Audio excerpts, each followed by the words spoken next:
117 dones dormen als carrers de Barcelona cada nit, però n'hi ha moltes més que es troben en situacions de sense llar, i aquestes són invisibles als nostres ulls.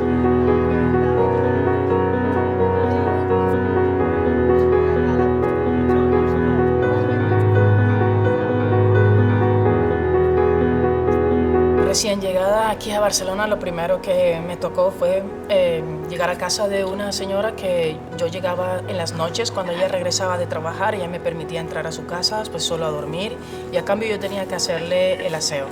Y yo dormía en un sillón toda la noche.